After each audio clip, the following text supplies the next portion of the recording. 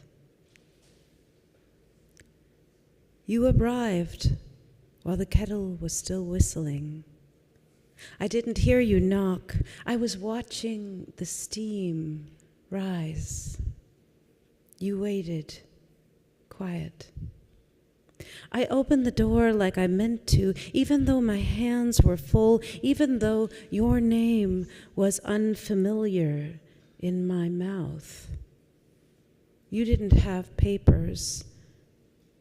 I didn't have answers, but I had chairs and the good bread. You flinched when the sirens passed. I flinched too, but for different reasons. There are things I cannot promise you, a place that won't hurt you, a country that deserves your trust. But I can give you the chipped mug I reach for when I'm trying to be brave. I can sit beside you on this thin carpet while the news blares things we don't repeat. I can offer you stillness without asking for your story first. Let the door stay open a while. If they ask what I said to you, tell them this, not go back, not prove it, not wait outside. What I meant was, You are not a burden. What I meant was, the bread is warm. What I meant was, I'm sorry it took this long. What I meant was, welcome.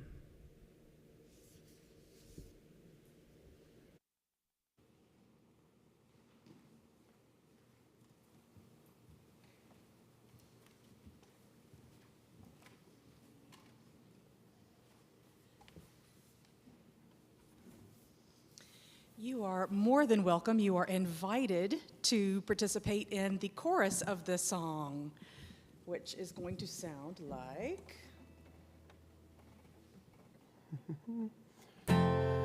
You can sit by me, you can sit by me. Hey, you can sit by me, you can sit by me. Let's try it. Hey, you can sit by me, you can sit by me. Hey, you can sit by me, you can sit by me. That last one's a little different. Great, let's do it.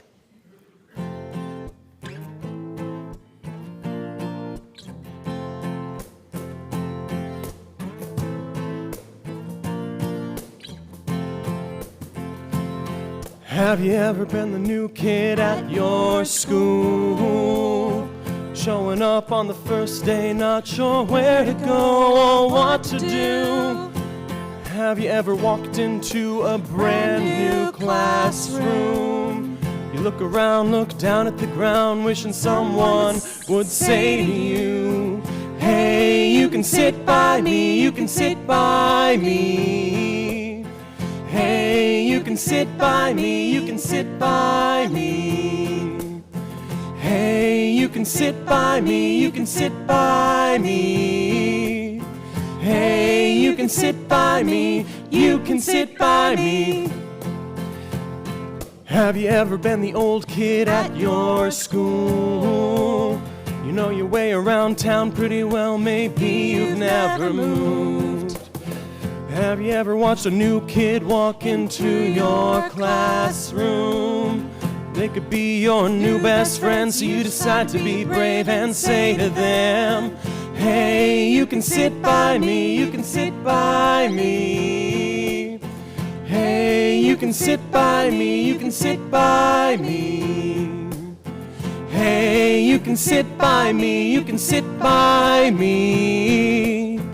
Hey, you can sit by me, you can sit by me. Have you ever watched someone standing around all by themselves? Feel like you want to reach out, but just not sure how you can help. You're having fun and relaxing at lunch with all your friends around. You decide to be brave, so you stand and wave as you raise your voice and shout, hey, you can sit by me, you can sit by me. Hey, you can sit by me, you can sit by me. Hey, you can sit by me, you can sit by me. Hey, you can sit by me, you can sit by me. Hey, you can sit by me, you can sit by me. Hey, you can sit by me, you can sit by me. Hey, you can sit by me, you can sit by me. Hey, you can sit by me, you can sit by me.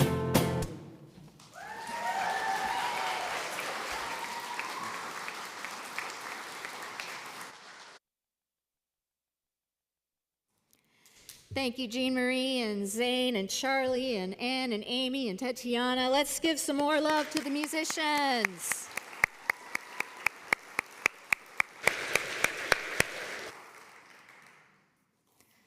My first year in seminary, I was a part-time intern at a day shelter and soup kitchen, which served those who were unhoused or underhoused.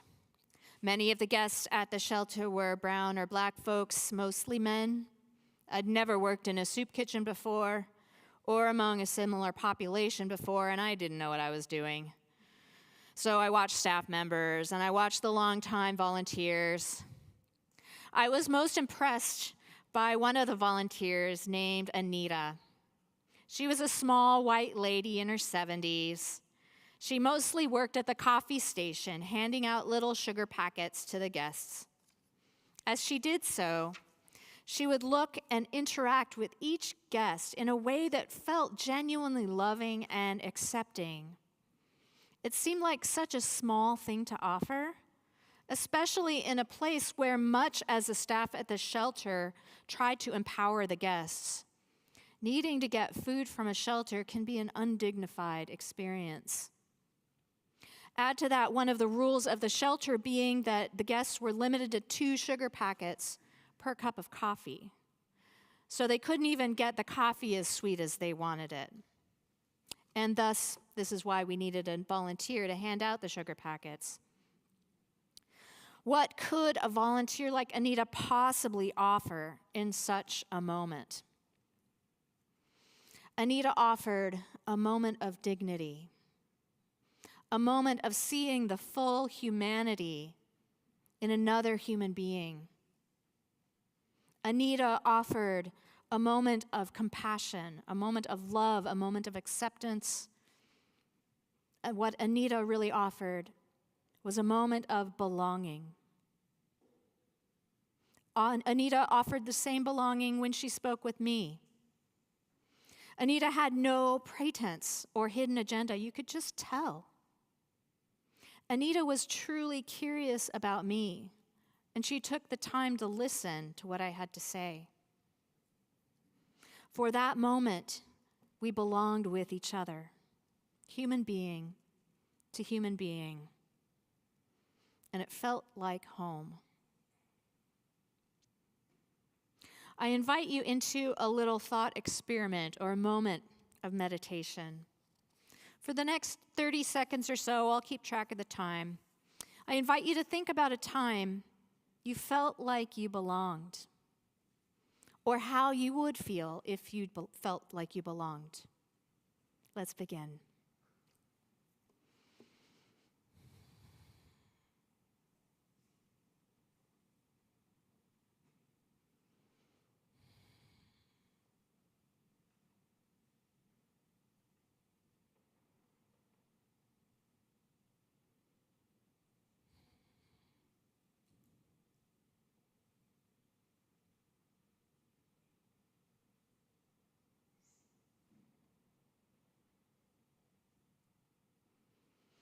How does belonging feel to you? If you remembered a particular time, what was it about that moment that helped you feel like you belonged? What does it mean to feel like you belong? The yearning to belong is a common part of the human experience. We are, after all, social creatures. We depend on each other from the moment we are conceived. It makes sense that we benefit by knowing who our people are, who the people are we depend on, and where to find them. We benefit from an evolutionary standpoint as well as a personal standpoint. And whether it's chemicals in our brain or a spiritual experience, however we interpret it, when we feel connected and taken care of, we feel a sense of well-being. And these feelings of well-being help us remember who our people are and how to find them. These feelings help us remember where we belong, who our community is, where home is. Each of us, by virtue of being here on this planet, deserves to be part of a community, to feel at home. And yet too many of us, through no fault of our own, don't feel connected or taken care of. Too many of us don't feel like we belong to any community. Often the lesson we learn is that we are not enough just as we are, that we must change ourselves before we can truly belong. That the requirement for belonging is fitting in.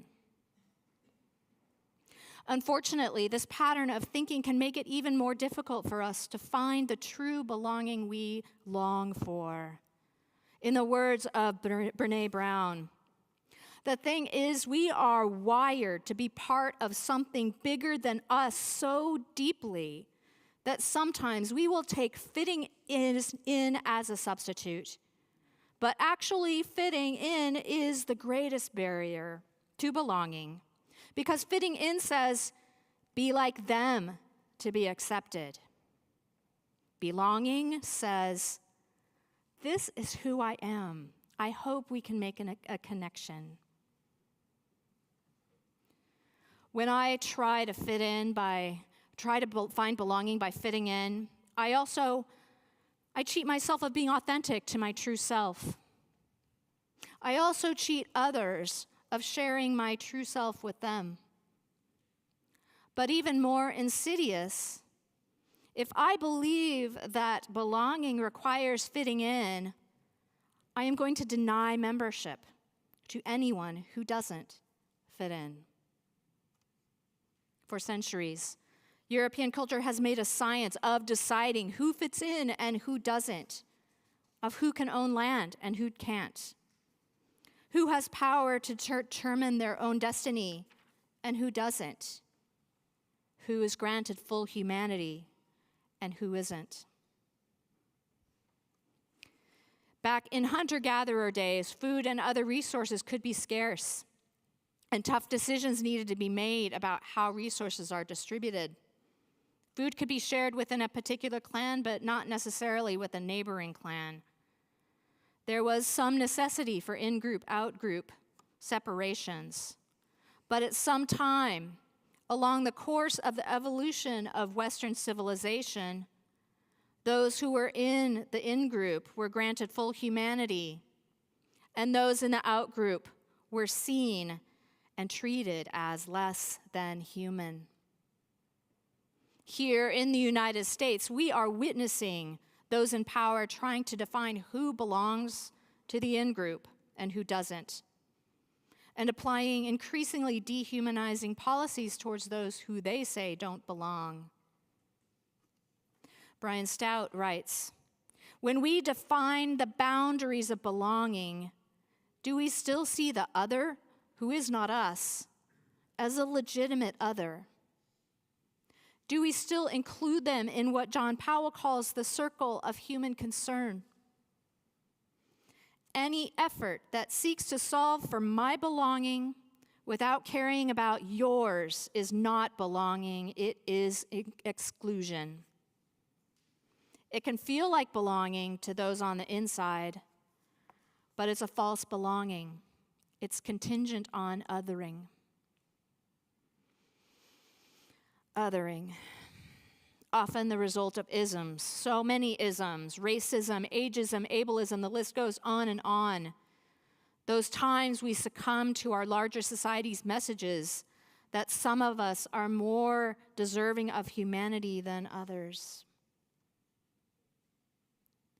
I would guess that many of us sought out Unitarian Universalism to find belonging and to stand up against isms and othering. Our first principle, after all, is, of course, affirming and promoting the inherent dignity and worth of every single person. I often say that the work of every UU congregation is to create together the community that we want to see outside our sanctuary doors. I believe we want to create a place where all belong. So how do we do that? Brian Stout identifies 4 aspects of building belonging. The first is safety. This is the starting point. Our bodies cannot experience belonging if we feel under threat. This means that belonging requires the absence of oppression and coercion. When we are working on the liberation tree during coffee hour, we are putting on the tree how to get past oppression, how to honor those who have done the work, how to commit ourselves to doing that work so that our sanctuary is safe for all. Power is the second. To belong is to matter. It is to have agency. It means having a seat where the decisions are made. It means the ability to influence our context.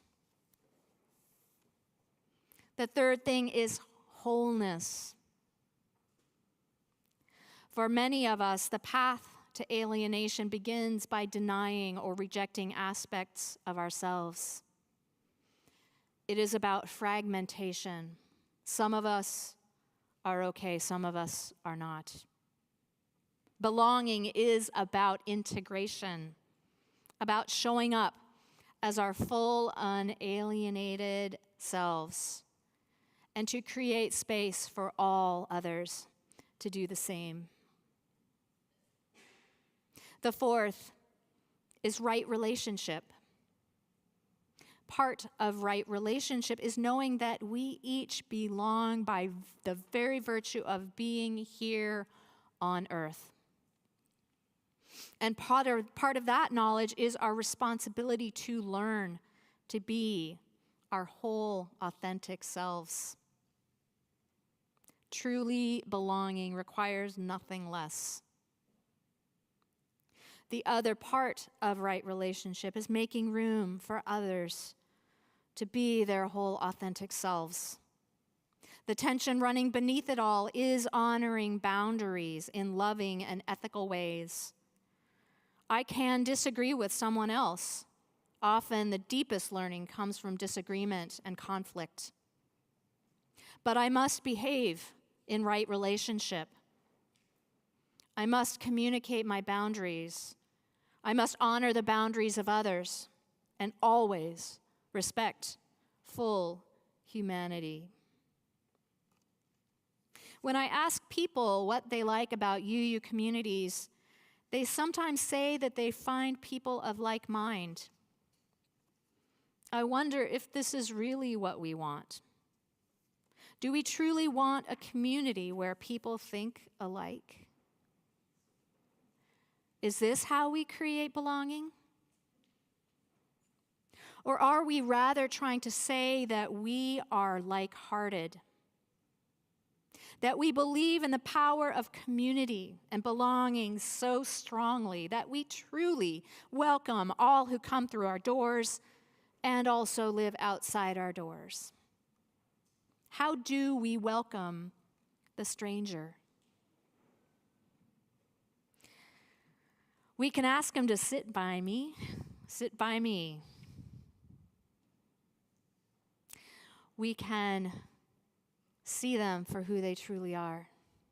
We can be curious. We can make space for stillness.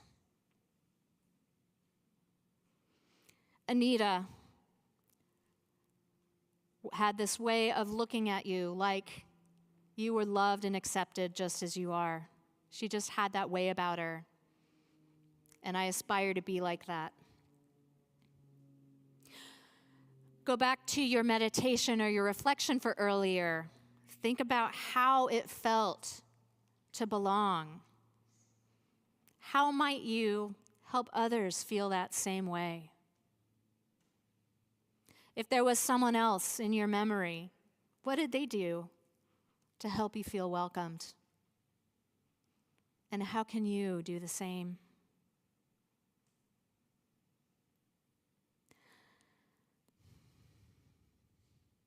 In coffee hour, I invite you to talk to someone you haven't talked to before. I'm an introvert. I know this can be difficult, but think about things that you can talk about, like what did you put on the liberation tree? Or what are other things that could go on the liberation tree? Did you go to Saturday social last night? How was it? What's something you got or didn't get from this service today? How did you like the music? What do you like to do? Brainstorm questions with someone. What would you ask someone you didn't know?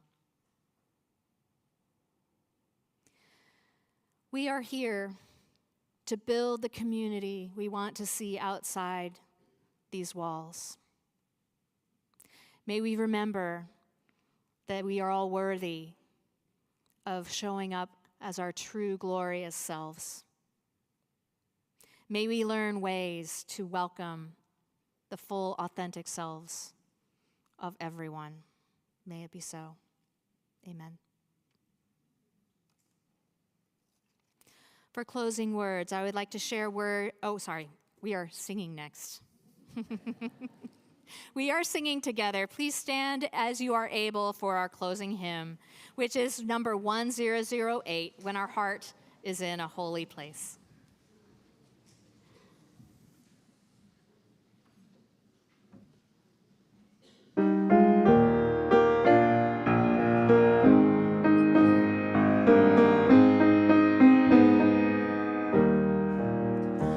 When our heart is in a holy place, when our heart is in a holy place, we are blessed with love and amazing grace.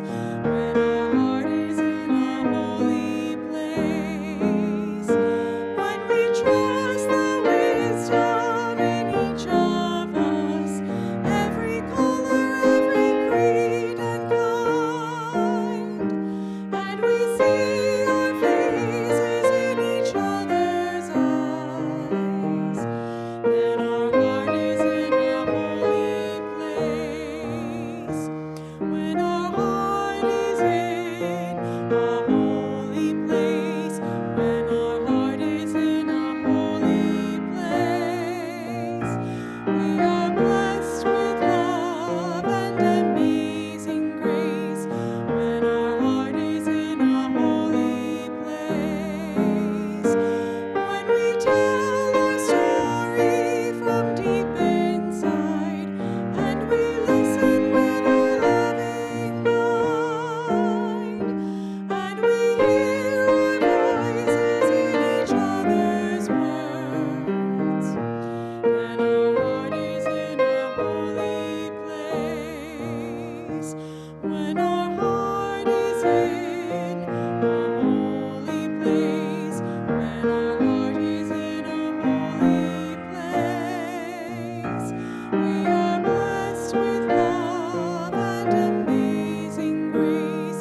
When our heart is in a holy place, when we share the silence of sacred space, and the God of our hearts stirs within, and we feel the power of each other's faith, then our heart is in a holy place. When our heart is in a holy place, when our heart is in a holy place, we are blessed with love and amazing grace. When our heart is in a holy place, when our heart is in a holy place.